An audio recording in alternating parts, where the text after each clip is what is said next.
Hadratal Muhtaramin, para alim ulama yang terhormat PCNU Kabupaten Malang, Ketua Lembaga Dakwah PCNU Kabupaten Malang, Kiai Haji Imron Rosyadi,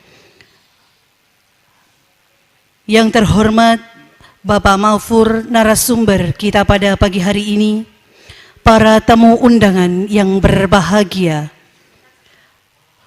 Acara Forum Group Discussion Tantangan dan Strategi Dakwah Pimpinan Cabang Lembaga Dakwah Nahdlatul Ulama Kabupaten Malang yang diselenggarakan di Aula Lantai 3 Kantor PCNU Kota Malang pada hari Sabtu 28 Mei 2022.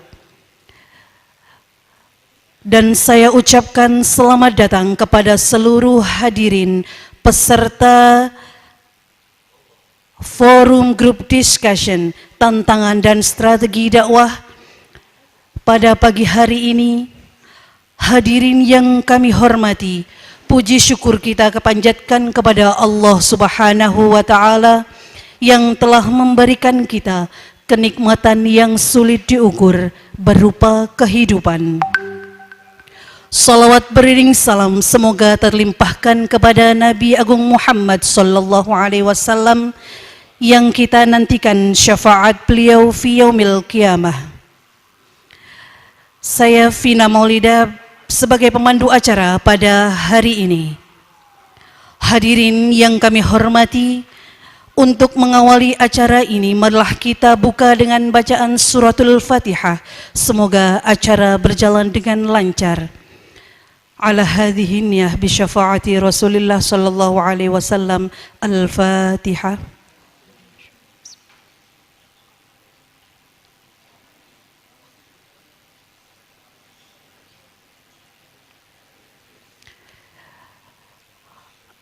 Acara selanjutnya menyanyikan lagu Indonesia Raya dan Marsub Banul Waton yang dipimpin oleh Ibu Hajah Hurlaili. Kepadanya disilahkan.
Hadirin dipersilahkan duduk kembali.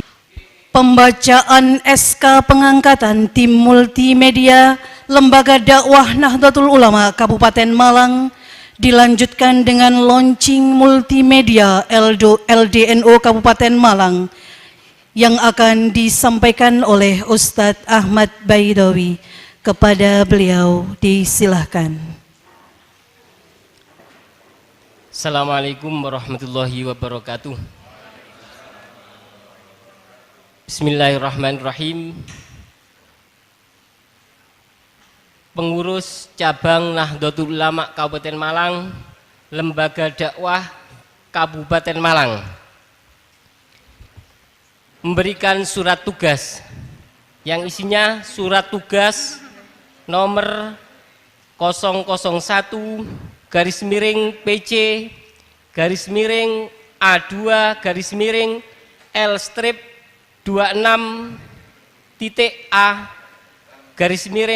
5-2022 yang bertanda tangan di bawah ini Ketua Pengurus Cabang Lembaga Dakwah Nahdlatul Ulama Kabupaten Malang memberikan tugas kepada nomor 1, nama Fakhris Afandi, alamat Wonosari, tugas dalam tim pembina. 2, Arif Rahman Hakim SPDI, alamat Singosari, tugas dalam tim pembina. 3, Muhammad Suli SPDI SSY, alamat Poncokusumo, tugas dalam tim ketua. 4, Ahmad Yani, alamat Paga, tugas dalam tim wakil ketua dan produser. Nomor 5, Ahmad Tibil Kulub SPD, alamat Kepanjen, tugas dalam tim sekretaris. 6, Muhammad Subianto Eskom MCS, alamat Dau, tugas dalam tim editor. 7, Teguh Bagus Nur Cahyo SPD MM, alamat Poncokusumo, tugas dalam tim editor. 8, Anissa Salwa LC, alamat Singosari, tugas dalam tim kreator Instagram. 9, Anis Hurlaili Zunaida MPD, alamat Tumpang, tugas dalam tim kreator Facebook. 10, Vina Maulidah SS MPD, alamat Kepanjen, tugas dalam tim kreator TikTok. 11, Nur Wahid, alamat Poncokusumo, tugas dalam tim kreator YouTube. 12, Muhammad Wildan Ferdiansyah, alamat Pakis, tugas dalam tim website. 13, Amin Ma'ruf, alamat Sumber Pucung, tugas dalam tim perlengkapan. 14, M. Azari, alamat Tajinan, tugas dalam tim teknisi. Lembaga memberikan tugas kepada nama-nama tersebut untuk nomor 1, melaksanakan tugas sebagai tim pengelola situs resmi dan sosial media PC LDNO Kabupaten Malang dengan rincian tugas sebagai berikut. Nomor 1, mengembangkan konten di situs resmi dan sosial media pengurus cabang LDNO Kabupaten Malang. Nomor 2, mendokumentasikan kegiatan-kegiatan yang berlangsung di Lembaga Dakwah NU Kabupaten Malang. Nomor 3, mengelola dan mengembangkan layanan website dan sosial media PC LDNU Kabupaten Malang. Keempat, menyediakan infrastruktur broadcasting dan peliputan. Tugas tambahan membuat laporan pelaksanaan kegiatan tim multimedia. Demikian surat tugas ini kami berikan untuk dijadikan pegangan dan dipergunakan sebagaimana mestinya. Malang, 28 Mei 2022. Pengurus Lembaga Dakwah Nahdlatul Ulama Kabupaten Malang, Sekretaris Ahmad Baidowi ditandatangani, Ketua Haji Imron Rasyadi Syarif ditandatangani. Sekian, Assalamualaikum warahmatullahi wabarakatuh. Assalamualaikum warahmatullahi wabarakatuh. Bismillah, alhamdulillah, la haula wa la quwata illa billah. Allahumma sholli wa sallim wa barik ala sayyidina Muhammad wa ala ali sayyidina Muhammad. Yang terhormat PCNU Kabupaten Malang, penasihat LDNU Abbas Suprapto. Alhamdulillah dah berkumpul hari ini di sini untuk diajak ngomong bareng. Orang dipidato nih sama narasumbernya sampean. Cuma sing mimpin Mbak Ida, Dokter Ida, dokter tenan nih. Duduk dokter, ada yang kebacut dokter loh. Apa jadi dokter? Ini yang pertama, yang kedua dijak omong-omongan. Kita melibatkan Fatayat, IPPNU, dijak ngomong temenan enggak? Kita ini iso enggak dakwah? Siapa yang kita dakwahi? Apa masalah iki Bojong? Masalahnya di Wonosari, mas tantangannya apa? Ini yang sedang kita bicarakan di sini. Sampai suwe ngomong sampai makanya model begini ini karena lama sekali. Tidak lama. Saking lamanya sampai awal-awal keliru. Pesen nasi ya ping pindho. Yos. Jadi bakal sampai anjene lancar. Ya diberkati sampean. Cukup gak cukup ya enggak. Tapi itu sakno cukup. Karena apa? Keliru pesen nih Jan. Yo kabeh padha gagal koordinasi karo yang lain. Sehingga yang lain dilakukan seperti ini. Ya wis gak apa-apa alhamdulillah. Cek nek ono sing digawa. Tapi yakin akeh sing teko sing rawuh banyak ini. Sambil jalan. Bapak dan Ibu sekalian, bener gak kita punya tantangan?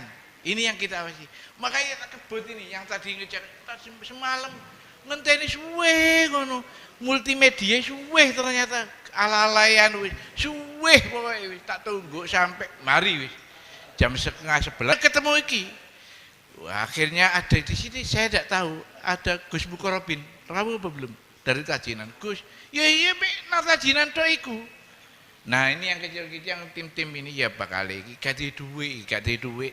Dari rono-rono ya tak maksa masih gak di duit budal ae. Tapi alhamdulillah mulai saiki ben wis ono sing kate ngundang. Ayo Mbak, Bina Mbak. Monggo minar.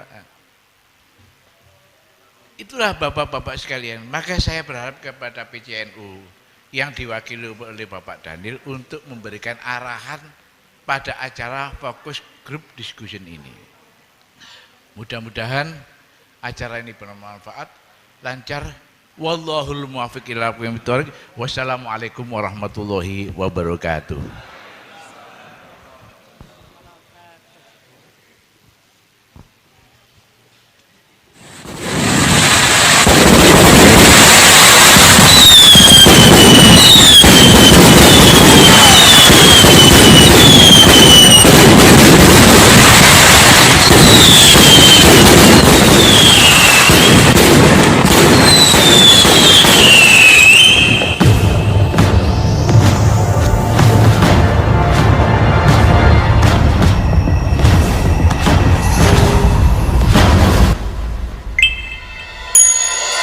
Warahmatullahi wabarakatuh.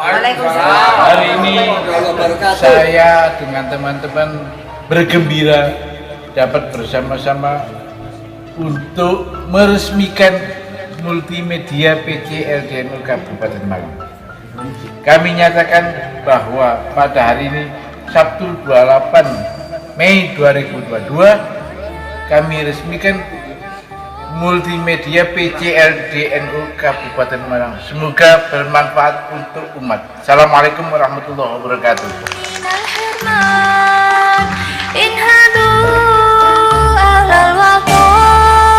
Ya أهل الوطن يا أهل الوطن يا أهل الوطن حب الوطن Saya Muhammad Daniel, Wakil Sekretaris PCNU Kabupaten Malang, sekaligus Koordinator Bidang Lembaga Dakwah Nahdlatul Ulama Kabupaten Malang. Dengan ini mengucapkan selamat dan sukses atas terbentuknya tim multimedia Lembaga Dakwah Nahdlatul Ulama Kabupaten Malang. Semoga kedepannya tambah sukses, tambah bermanfaat, dan membawa keberkahan untuk semua anggotanya. Sekian, Allahumma fitaqat wa mitorik. Wassalamualaikum warahmatullahi wabarakatuh. Sukses untuk semua. Assalamualaikum. Selamat atas terbentuknya tim multimedia PC LDNU Kabupaten Malang. Semoga dengan terbentuknya multimedia ini PC LDNU Kabupaten Malang semakin giat dalam menjalankan dakwahnya di Kabupaten Malang dan makin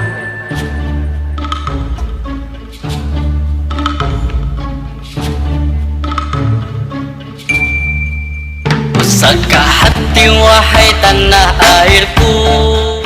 Wis ana syukurana, lek durung ana entenono, lek wis ilang ikhlasno. Jos.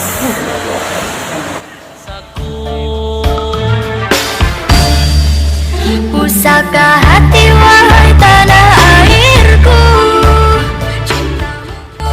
Saya ucapkan selamat kepada tim multimedia pimpinan cabang Lembaga Dakwah Nahdlatul Ulama Kabupaten Malang, Jawa Timur. Semoga ini akan menjadi media dakwah yang menyebarkan Islam rahmatan lil alamin, Islam yang ramah, yang menjadi media belajar bagi khairul ummah sehingga terciptalah negara kita Indonesia. Selamat atas terbentuknya tim multimedia PC LDNU Kabupaten Malang. Semoga dengan terbentuknya media ini bisa menjadi corong untuk lembaga dakwah dalam melaksanakan dakwahnya di Kabupaten Malang. Terima kasih.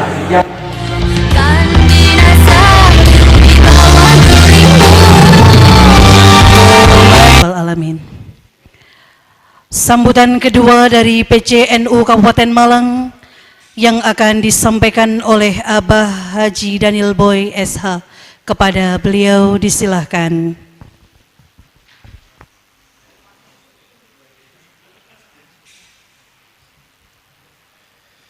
Assalamualaikum warahmatullahi wabarakatuh.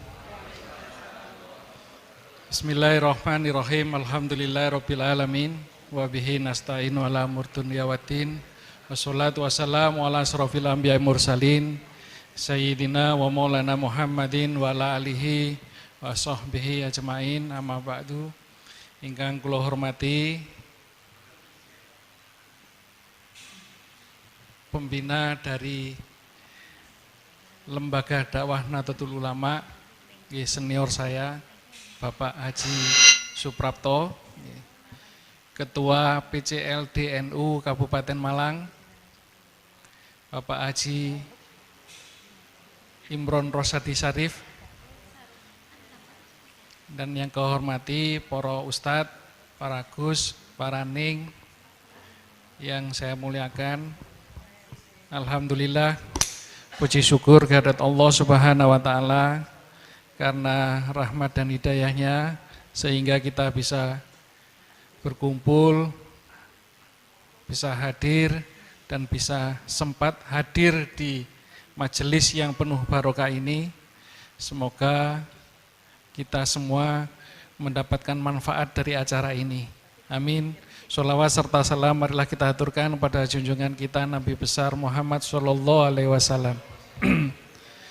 Para yai, para ustadz, para ning semuanya yang kami hormati, ngapunten, saya mewakili Ketua PCNU Kabupaten Malang, Yai Hamim Kholili, yang sedianya beliau hadir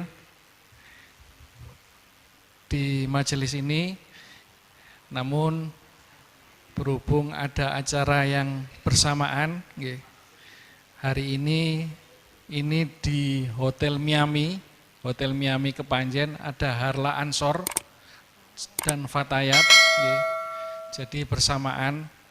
Jadi kami yang ditugaskan di sini sekaligus Ketua Koordinator Bidang Yai Haji Imam Turmudi juga tidak bisa hadir karena berbarengan acara juga. Akhirnya saya selaku wakil sekretaris yang membidangi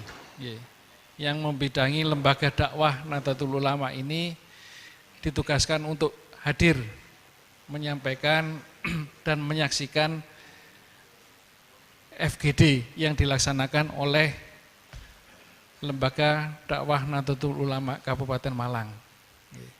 Tentunya kami mohon maaf atas ketidaklengkapan pengurus PC NU Kabupaten Malang kepada Yai Imron, ngapunten Yai Imron, ngapunten karena kebersamaan Liotino Lenggoletino sing tepak Yai.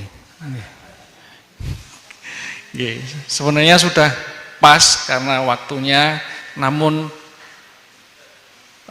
karena badan otonom dan lembaga tidak sendiri, jadi ini tidak bisa ketemu untuk agenda acaranya. Bapak-bapak dan ibu yang kami hormati, alhamdulillah perkembangan lembaga dakwah Nahdlatul Ulama Kabupaten Malang ini sangat pesat di bawah nahkoda Kiai Imron. Hampir 5 tahun saya pernah mengikuti beliau karena saya berangkatnya dari lembaga dakwah Nahdlatul Ulama. Jadi kula nggih alumni lembaga dakwah Nahdlatul Ulama. Jadi sekarang jadi koordinator bidang LDNU. Tidak mengenal siapa ketua PCNU. Siapa Rois Suriah PCNU, siapa ketua LDNU, itu tidak tahu. Ini ironis sekali, siapa ketua MBCNU tidak tahu. Dia hanya tahu ketua 212. Terus terang kita kalah Yai. Kita kalah dengan media dakwahnya organisasi samping lah. Organisasi samping. Ini medianya sangat pesat sekali. Dan perkembangannya ini sangat pesat sekali. Kalau kita ketinggalan, kita semakin dilindas. Oleh karenanya kita bukan terlambat, tapi kita sudah memulai, cuman kurang geraknya. Lah mulai sekarang dengan FGD ini, marilah kita gerakan. FGD itu kalau coro santrinya muasaroh. Muasaroh, kita berkumpul, musyawaroh dan rundingan. Ini FGD ini coro keren nih. Nanti yang akan dipandu oleh Neng Lulu. Alhamdulillah. Oleh karenanya untuk yang di MBC, yang di ranting NU, silakan mengembangkan dakwah di daerah masing-masing, tentunya dalam koridor dan kerjasama yang baik dengan PCLDNU Kabupaten Malang. Sekali lagi terima kasih, mohon maaf. Akhiron wallahul muwaffiq ila aqwamit thoriq. Assalamualaikum warahmatullahi wabarakatuh.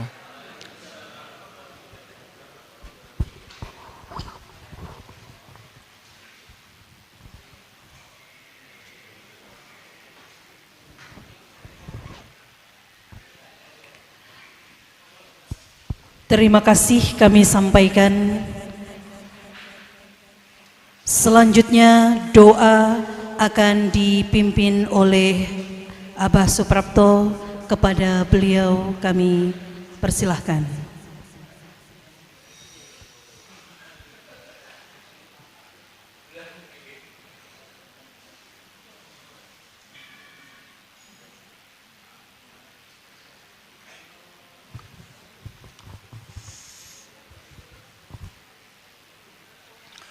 Bismillahirrahmanirrahim. Mudah-mudahan pertemuan kita yang sangat penting pagi ini bisa berjalan dengan lancar, bermanfaat, dan memperoleh ridho Allah Subhanahu wa Ta'ala. Ila hadratin Mustafa Muhammadin sallallahu alaihi wasallam. Al-Fatihah. A'udzubillahi minasyaitonir rajim. Iyyaka na'budu wa iyyaka nasta'in. Bismillahirrahmanirrahim. Allahumma sholli wa sallim ala sayyidina Muhammad wa ala ali sayyidina Muhammad. Salatan tunjina biha min jami'il af'ali wal afat wa taqtilana biha jami'al hajat wa tutahhiruna biha min jami'i sayiat wa tarfa'una biha indaka darajat wa tuballighuna biha as-salawat min jami'il khairati fi hayati wa tamamat. Allahumma rabbana la tuzigh qulubana ba'da idh hadaytana wa hab lana min ladunka rahmah innaka antal wahhab. Allahumma rabbana zalamna anfusana wa lam taghfir lana wa tarhamna lanakunanna minal khasirin.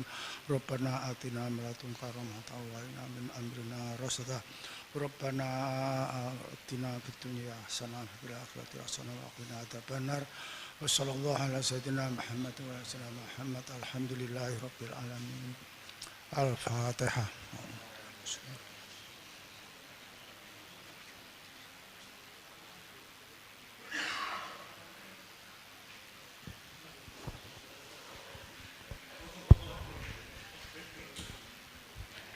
Alhamdulillahirrabbilalamin. Para hadirin yang berbahagia, akhirnya seluruh rangkaian acara telah kita lalui bersama. Semoga acara pembukaan forum group discussion ini berjalan dengan lancar, senantiasa membawa manfaat barokah untuk kita semua dan membawa LDNU menjadi lebih gemilang. Amin ya rabbal alamin. Saya Vina Maulida mengucapkan terima kasih atas perhatiannya. Mohon maaf jika ada kesalahan dalam kata yang menimbulkan ketidaknyamanan. Saya akhiri, wallahul muwafiq ila aqwamit thoriq. Wassalamualaikum warahmatullahi wabarakatuh.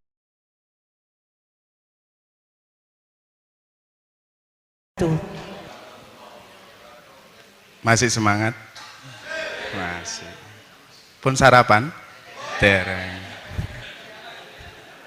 Panitia sego bungkusan? Oke. Tadi Gus sinten mau? Gus Dawi pun sanjang LGD niku FGD niku napa mau? Iku kepanjangane. Artine napa mau? Musyawarah. Muasyarah. Oke, mangke dipimpin kali Ustadzah Lulu. Kali sinten mau? Kali Muhammad Mahpur ya? Mahpur. Monggo Ustadzah Lulu kali Ustadzah ke Gus Mahpur monggo menempati tempat yang sudah disediakan.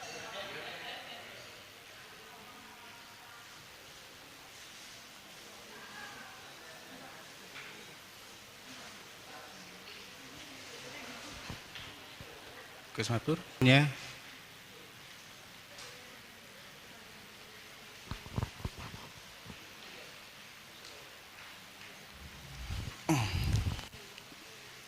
Oke, di dalam FGD ini kita pengennya adalah ibarat kalau di manajemen itu button up ya. Apa sih button up itu? Kita menggali apa yang dibawa, ya. Tapi yakin Bapak Ibu yang baru yang datang, pasti pikirannya masih di rumah, ya. Pasti pikirannya masih di rumah. Nggak tahu tadi habis ngarit. Tidak tahu di rumah jemuran boleh diambil, pikirannya masih di rumah. Makanya hari ini ada 2 moderator di awal nanti memberikan sedikit gambaran gitu ya, sehingga meskipun tubuh kita di sini, tapi pikirnya kembali ke sini lagi. Dan satu, fokus apa yang kita bahas itu nyampe gitu loh ya, jangan sampai kemana-mana. Fokus, karena kita bahas masalah pasti masalahnya banyak di rumah. Belum lagi hutang dan sebagainya ya. Ya, wah iki engko awan wedhusku gurung tak arit. macam-macam. Makanya nanti ada pembicara, harapannya itu memberikan wawasan dulu. Diberikan wawasan sehingga pikiran kita itu sama gitu ya.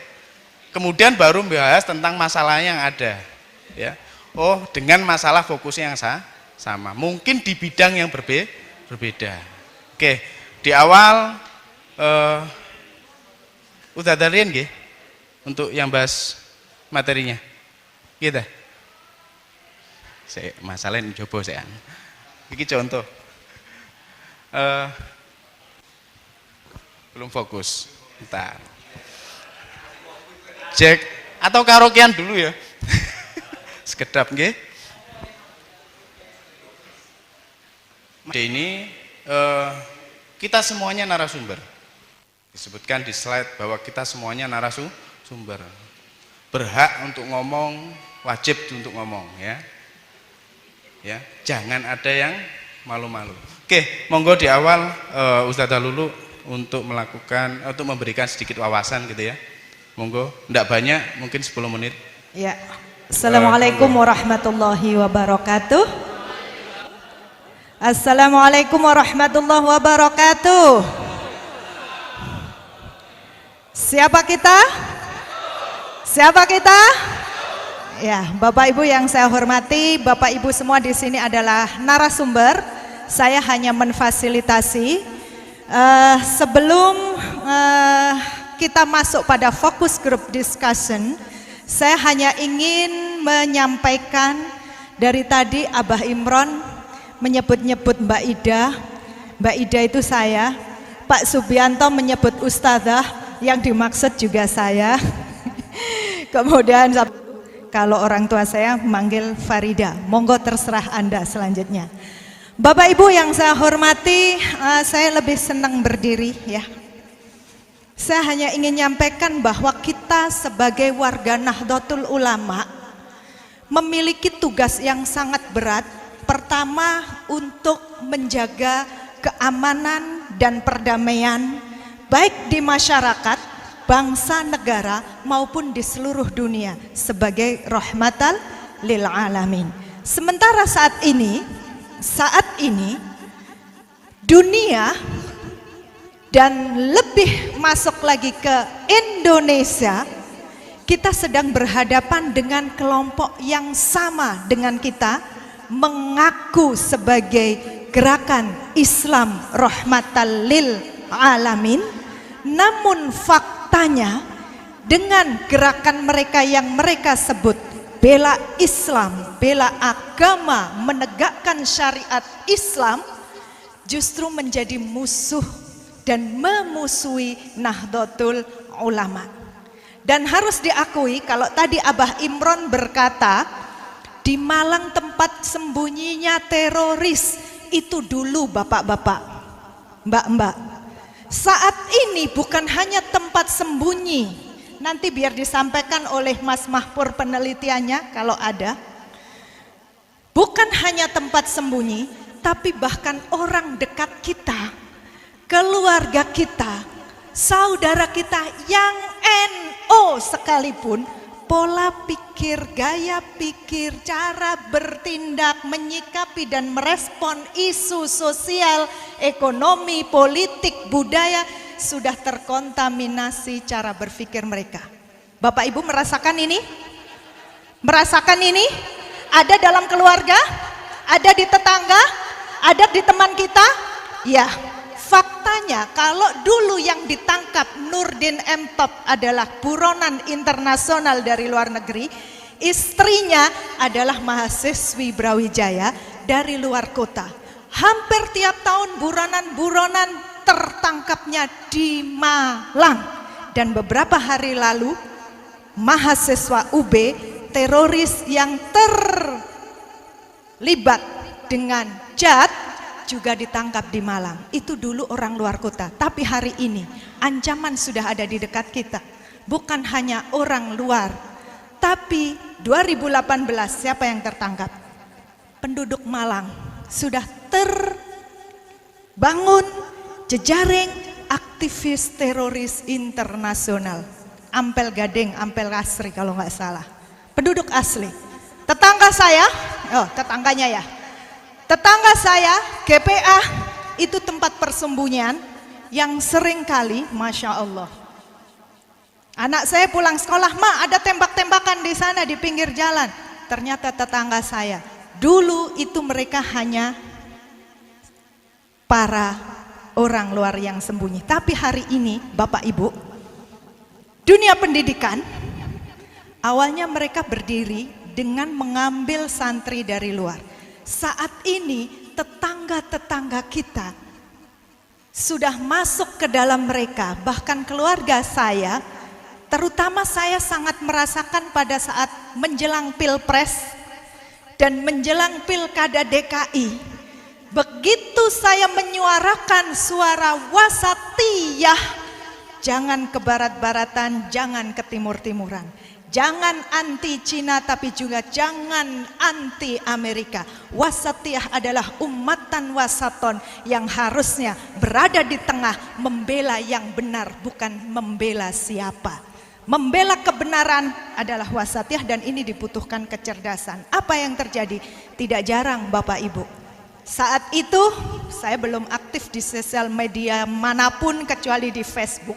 Hampir tiap hari Lulu Farida harus perang ideologi melalui media sosialnya.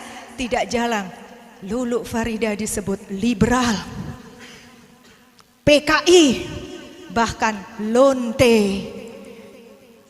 Hanya gara-gara beda sudut pandang. Dan ini Bapak Ibu, kalau kita lanjutkan apa yang terjadi di Afghanistan, di Irak, di Suriah, hampir terjadi di Indonesia ketika mereka berjuang untuk syariat Islam, sementara syariat Islam adalah versi mereka yang menolak perbedaan. Padahal Islam rahmatan lil alamin, dalam syariat Islam thariqahnya beda. Yang penting hakikat tujuannya sama, yaitu Islam rahmatan lil alamin. Bapak Ibu yang saya hormati, kalau kita punya banyak pondok pesantren, tiba-tiba muncul pondok pesantren besar dan mega.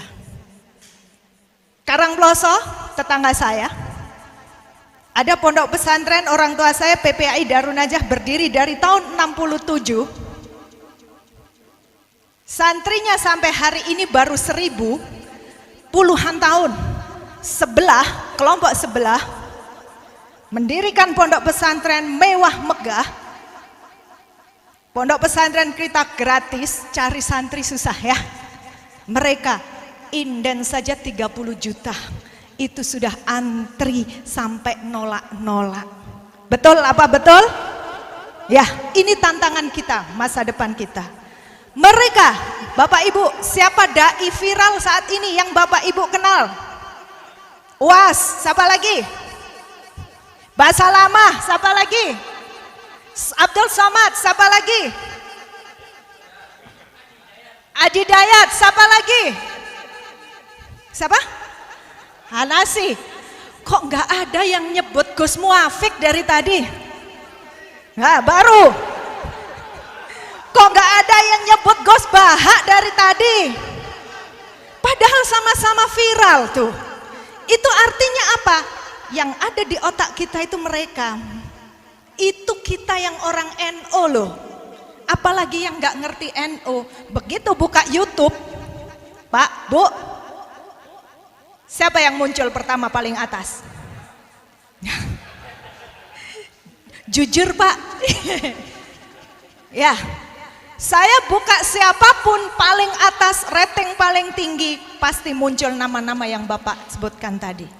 Padahal di dunia nyata, kita punya banyak ulama, punya banyak kiai, tapi mereka memiliki pengaruh yang besar di dunia sosial media. Dan ini loh, mengapa sedikit banyak cara berpikir mereka itu sudah mempengaruhi masyarakat kita, bahkan keluarga kita yang Nahdlatul Ulama sekalipun terkontaminasi cara berpikirnya. Bapak Ibu yang saya hormati, hari ini kita punya tantangan yang sangat besar. Kita punya PR dakwah Islam rahmatan lil alamin yang sangat besar, sebagaimana disampaikan oleh Abah Imron. Kalau Bapak Ibu masuk ke sosial media, banyak kelompok ahli sunnah wal jamaah. Begitu masuk, intinya apa? Isinya ternyata menyerang Nahdlatul Ulama yang dianggap bid'ah. Awalnya membid'ahkan, berikutnya sesat, dolalah. Kalau sudah dianggap sesat, lalu finnar. Ketika finnar, darahnya halal, musuh kita. Dan kalau ini dibiarkan, siap-siap Indonesia tanpa NU, tanpa perjuangan kita, tanpa dakwah kita akan menjadi suriah berikutnya. Dan sasaran dunia saat ini adalah Indonesia, karena Indonesia adalah penduduk mayoritasnya muslim dan demokrasi terbuka bebas, sehingga kebebasan itu tiada batas di Indonesia.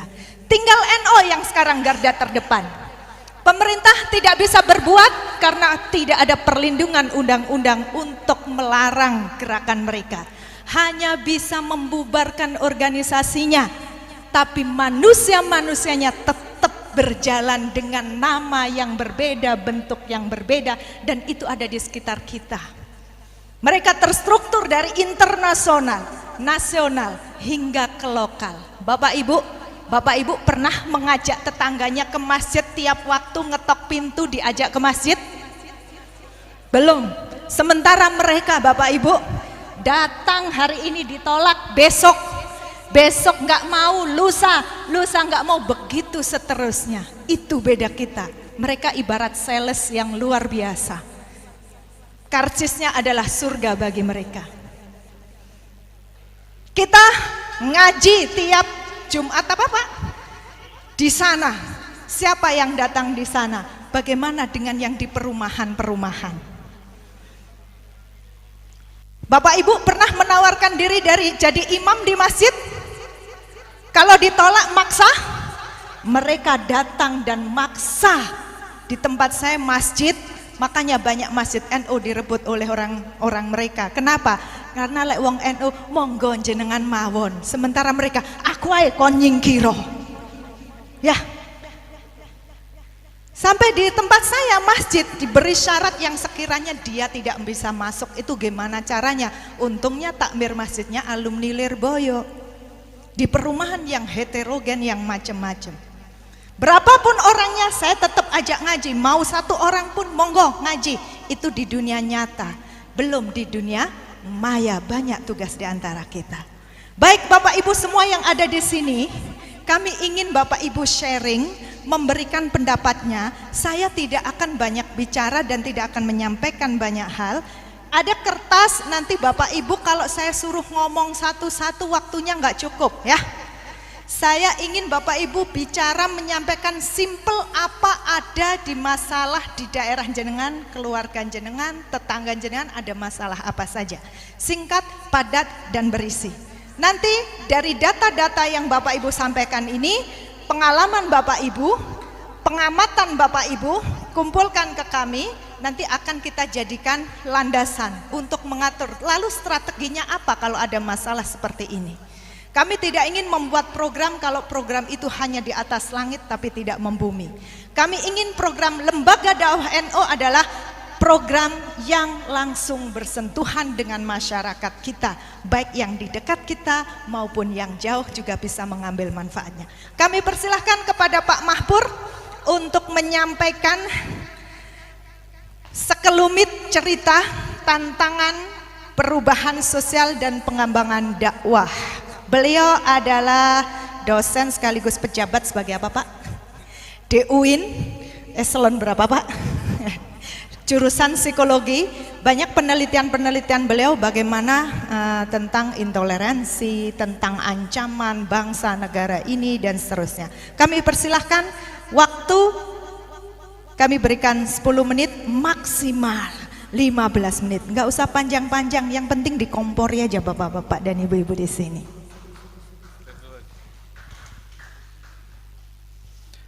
Assalamualaikum warahmatullahi wabarakatuh. Alhamdulillahirabbil alamin, wassalatu wassalamu ala asrofil anbiya'i wal mursalin sayyidina Muhammadin la haula wala quwwata illa billahil aliyyil azim. Rabbi zidna ilman warzuqna fahman waj'alna min ibadikas sholihin, amma ba'd. Yang saya hormati jajaran pengurus PCNU baik Suriah maupun Tanfidiyah Kabupaten Malang, Ketua LDNU dan jajarannya. Terima kasih Ning Ida yang mengajak saya ke sini. Saya juga sungkan dan bingung karena selama mungkin 2 atau 3 tahun ini nggak pernah manggung seperti ini. Jadi grogi. Bapak Ibu, para Kiai, Gus dan Ustadz, Ustadzah, alhamdulillah ini menurut saya kesempatan yang baik. Sekaligus saya atas nama Wakil Ketua PCNU ini menjamu panjenengan.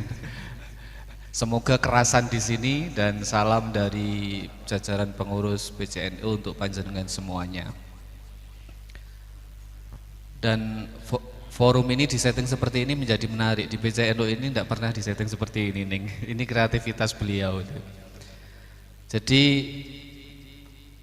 saya ini sebenarnya ketemu Ning Ida secara serius itu beberapa waktu yang lalu ketika mengikuti training Bina Keluarga Sakinah, dan setelah itu intensif untuk berkomunikasi terkait dengan strategi pengembangan keluarga Indonesia, keluarga Sakinah itu. Dan sebenarnya saya juga sudah mendengar beliau itu sejak lama, tapi nggak pernah ketemu. Kalau adiknya beliau memang sangat sering, karena dulu bawah saya angkatannya, kalau Ning Ida ini atas saya, tapi saya nggak pernah ketemu itu. Jadi sebenarnya sudah nggak asing secara ini ya, silsilah pendidikan karena sama-sama alumni UIN gitu. Bapak Ibu, para Kiai, Gus dan Ustadz Ustadzah, saya mencoba untuk mengikuti apa yang diinginkan oleh Ning Ida. Katanya diminta memprovokasi, kalau tidak terprovokasi berarti harus terprovokasi sendiri gitu. Harus semangat sendiri gitu. Harus bergerak sendiri, karena namanya provokasi ya kadang masuk kadang tidak masuk.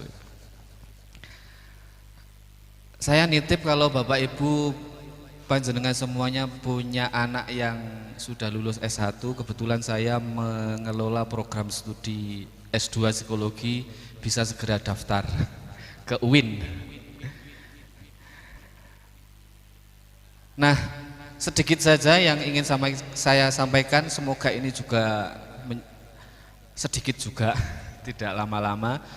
Kalau tadi disampaikan terkait dengan viral-viral dan lain sebagainya, saya ingin sampaikan beberapa hal. Ini hanya ada 3 slide itu. Yang pertama, kita ini sekarang berada dalam kekacauan narasi atau kekacauan, bahasa kerennya itu narrative disruption gitu, atau kekacauan narasi, kekacauan pengucapan, penginformasian, sehingga kebenaran hari ini tuh sulit direm sesuai dengan jalur misalnya Aswaja ala An-Nahdiyah begitu, itu sulit karena semua orang punya narasi, punya pemikiran, punya cerita, punya informasi yang dilepas dari desain-desain yang sudah disiapkan. Nah, kalau hari ini strategi dakwah peresmian multimedia sangat cocok sekali. Nah, yang ingin saya sampaikan adalah narasi itu sekarang memberi pengaruh yang besar. Kalau di bawah ini, saya barusan meriset mahasiswa UIN yang masuk di mahasiswa baru UIN itu ternyata dari 4.001 mahasiswa itu 521 menggunakan internet untuk belajar agama. Bayangkan ketika narasi atau informasi itu tidak bisa dikendalikan, berarti 521 anak muda hari ini itu pikirannya liar dan memiliki keputusan sendiri untuk melakukan pengucapan kembali, penyebaran, mencari pengikut dan mempengaruhi pengikutnya atau mempengaruhi grup-grupnya. Saya ini meriset terkait dengan moderasi beragama anak mahasiswa baru UIN Malang. Artinya tidak hanya sekarang sumber agama itu ada di buku. Yang di buku kecil sekali Bapak Ibu semuanya, 3% bayangkan. Jadi memang anak-anak sekarang itu, remaja sekarang atau mahasiswa sekarang nggak begitu suka membaca buku.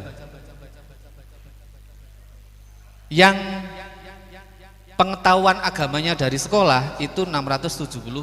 Artinya apa? Panjenengan kalau menjadi guru itu penting untuk mengelola narasi mereka, pikiran mereka yang tercemar dari berbagai macam informasi sosial media. Jadi sebenarnya tugas LDNO nanti tidak hanya dakwah bil qauli, tapi dakwah bil profesional. Yang jadi guru memiliki peranan berapa ini? 16% untuk menata Ahlus Sunnah wal Jamaah An-Nahdiyah ini. Sementara yang multimedia ini 13% berkontribusi. Tetapi nanti anak pinak dari 13% itu juga menggelembung. Ada share, ada grup dan lain sebagainya, itu nanti yang mempengaruhi. Nah, porsi dari LDNO adalah kalau ini multimedia adalah 13% itu. Yang dari TPQ berapa? 11%. Nah, ini ustadz-ustadzah itu juga penting untuk latihan membuat narasi melalui tahap perkembangan anak-anak usia dini. Jadi pentingnya di situ. Kalau yang saya sampaikan ini kita tidak lanjuti, maka yang dikhawatirkan itu seharusnya tidak terjadi. Karena mulai dari usia dini sampai remaja atau pemuda kita sudah siapkan. Nah, kemudian dari majelis taklim 330 mahasiswa, berarti sekitar 8%. Sementara yang pesantren 49. Artinya apa? Tidak ada 50% mereka yang masuk di UIN itu yang kemudian belajar agama secara terkendali begitu. Meskipun di pesantren banyak ini, ya memang kalau calon mahasiswa UIN itu ya memang dari pesantren masih banyak itu. Coba bayangkan kalau ini bukan calon mahasiswa UIN, barangkali akan lebih ke kiri nanti prosentasenya yang meningkat itu. Jadi ini adalah sumber keagamaan yang benar-benar kami rasa penting. Ini yang nyuruh Gus Is kemarin untuk meneliti ini. Mas Mafur, coba teliti mahasiswa baru itu terpapar radikalisme berapa persen. Alhamdulillah lebih kecil ketimbang UB. Kalau UB 10% kalau tidak salah. Kalau UIN di bawah 10%. Tapi Bapak Ibu semuanya 10% atau di bawah 10%, kalau itu dipinang di balik layar, teroris dan lain sebagainya itu nggak butuh pasukan yang banyak.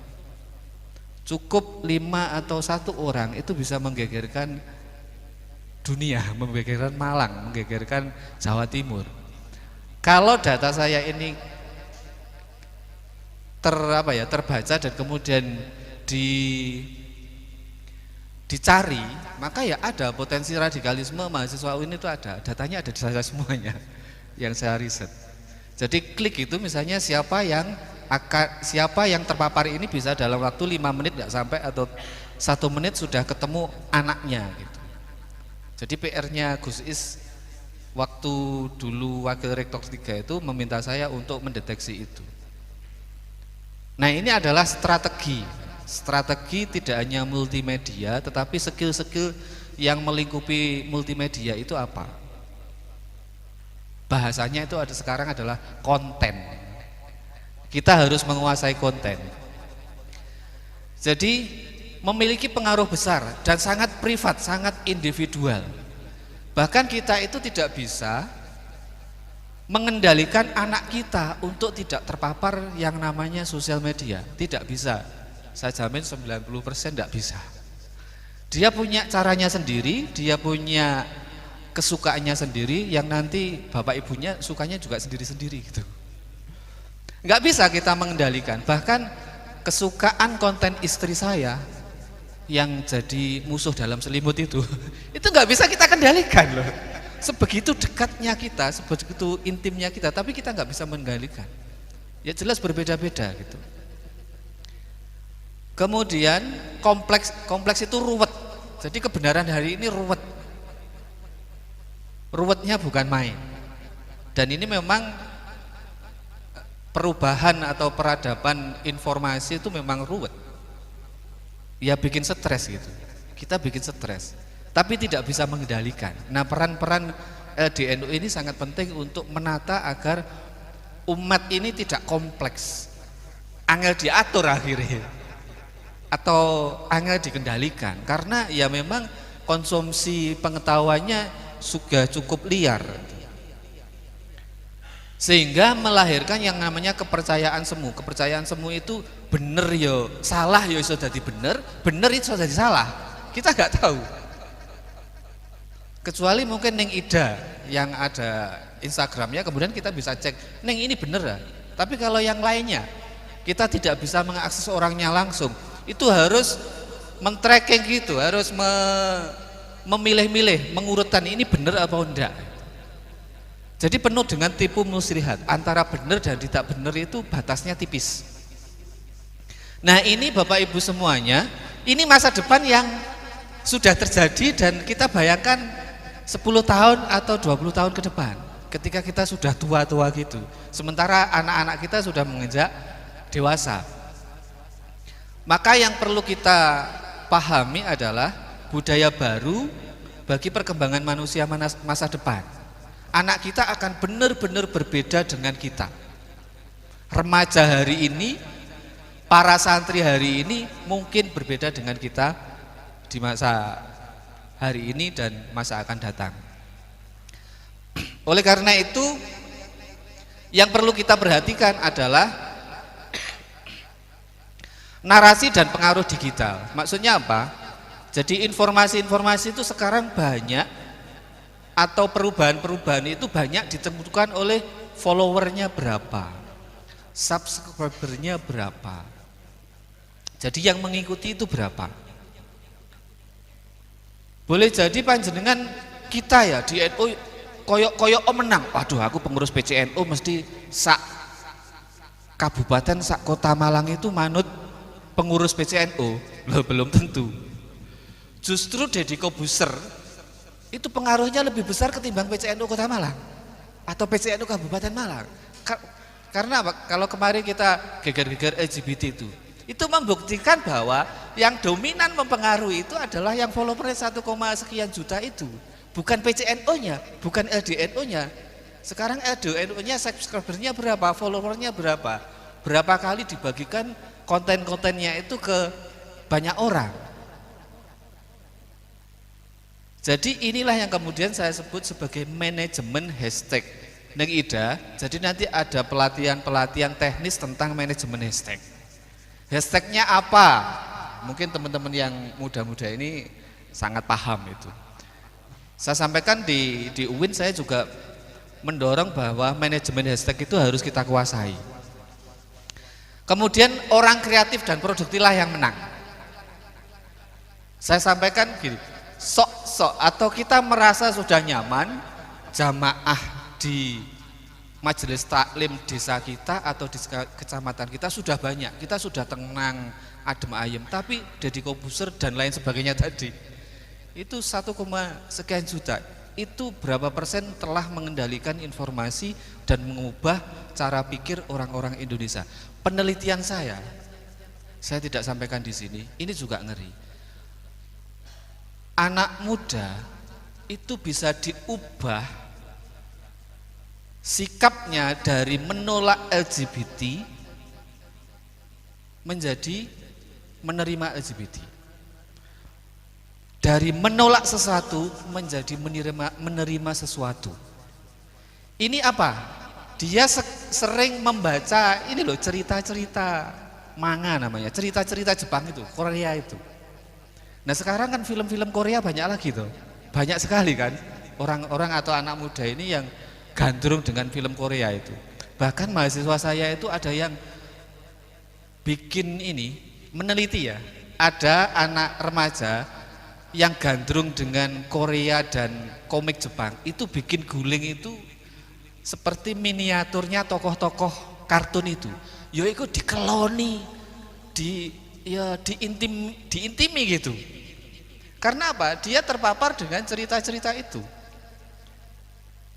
Nah, kalau kemudian kekacauan narasi ini kita tidak siapkan, jadi kita tidak hanya bil qauli di atas panggung, tapi ya yang suka nulis ya harus nulis, yang suka di depan mic ya harus disyuting, dan lain sebagainya gitu.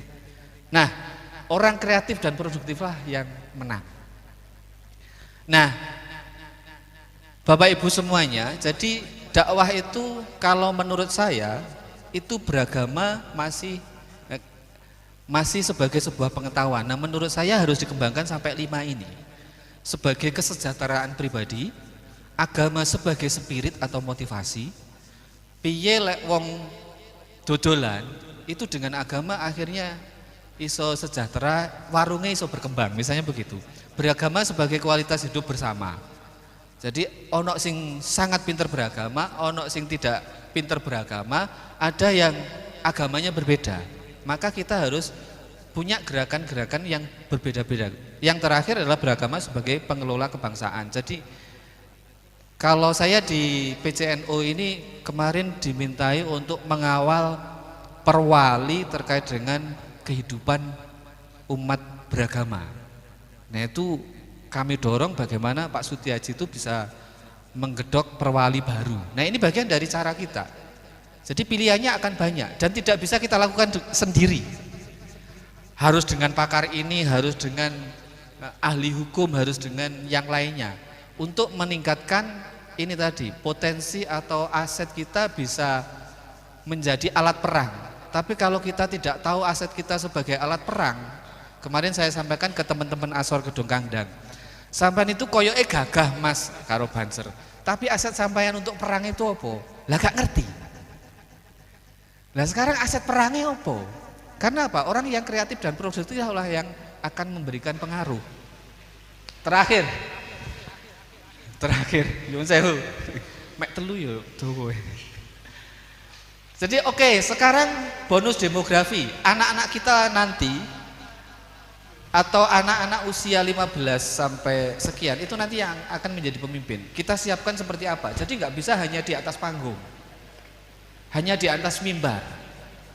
Itu sudah ada pakemnya, ya kita nggak usah menyalahkan, tapi kita harus mengambil peran-peran tadi, 5 tadi. Untuk apa? Kita tahu alat perangnya, kita tahu asetnya apa untuk alat perang. Karena nanti akan menentukan, saya nanti sudah tua, umur 60 sudah nggak bisa apa-apa, tapi anak saya yang akan mempengaruhi dunia, atau dia akan terpengaruh. Makanya kita harus begini, kita tidak perlu melebih-lebihkan bahasa lama, kita tidak perlu melebih-lebihkan UAS, tapi kita berkarya dengan alat tembak kita masing-masing yang banyak di PCNU itu. Banyak sekali. Lembaganya aja berapa? Ada 16 atau berapa kalau di PCNU. Belum yang banom-banomnya. Itu alat perang. Jadi kita harus reaktif gitu. Dan itu rodok sulit kadang. Wis di SK itu dilantik toko kabeh. Iki kalau PCNU Kutama. Tapi 1 bulan, 2 bulan ke depan gak ono uangnya lah goleki wonge. Diajak untuk produktif. Mendorong atau mengorganisir potensi. Ini Bapak Ibu semuanya, para kiai ngapunten, Gus dan Ustadz Ustazah. Kita perlu pilah-pilah alat perang kita apa. Makanya kita harus berkolaborasi atau bekerja sama dengan profesional yang lain.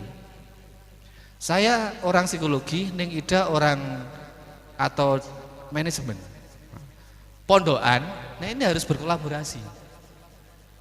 Dandani keluarga sakinah, PR-nya apa? Kekerasan dalam rumah tangga, siapa yang mau nangani? Kalau semuanya berebut panggung, siapa yang akan melatih calon pengantin? Kalau tidak kita dari psikologi, dari agamawan, dari pondok pesantren, dari orang ekonomi. Jadi bina keluarga sakinah itu sekarang paketnya sudah lengkap. Nah ini bisa ditiru. Ya, moderasi beragama masuk, stunting kesehatan masuk, dinas sosial masuk, psikologi masuk. Nah ini harus kita tiru bahwa lembaga-lembaga seperti LDNU dan lain sebagainya tidak bisa berdiri sendiri kalau alat juang kita bisa berbunyi. Ya inilah yang kemudian kita kembali pada profesional kita masing-masing. Oke, saya kira kompor saya seperti itu semoga terkompori. Kalau tidak terkompori, bikin kompor sendiri di rumahnya masing-masing agar membara. Dan saya akhiri, mohon maaf atas segala kekurangan. Wallahul muwaffiq ila aqwamit thoriq. Assalamualaikum warahmatullahi wabarakatuh. Kesimpulan, dakwah itu tidak hanya khutbah, dakwah itu tidak hanya khitobah, dakwah itu tidak hanya berpidato, dakwah tidak hanya pengajian, dakwah tidak hanya kumpul-kumpul istighosah tahlilan, dakwah bukan hanya ngaji kitab ngumpulkan banyak orang jadi majelis taklim. Karena kalau hanya itu yang ada hanya sifatnya pengetahuan, ilmu pengetahuan. Yang lebih penting dari sabda itu adalah dakwah bil hal sebagaimana yang dilakukan oleh Nabi Muhammad SAW. Kalau di zaman Nabi, semua dakwahnya Nabi itu ada di dunia nyata sana. Ketemu langsung dengan sahabat, betul apa enggak? Ketemu langsung dengan Khadijah, nyampaikan, aku habis ketemu makhluk aneh. Akhirnya Khadijah sampai pada pamannya Warokoh bin Naufal, itulah malaikat, suamimu adalah Rasul yang diangkat. Langsung Khadijah beriman.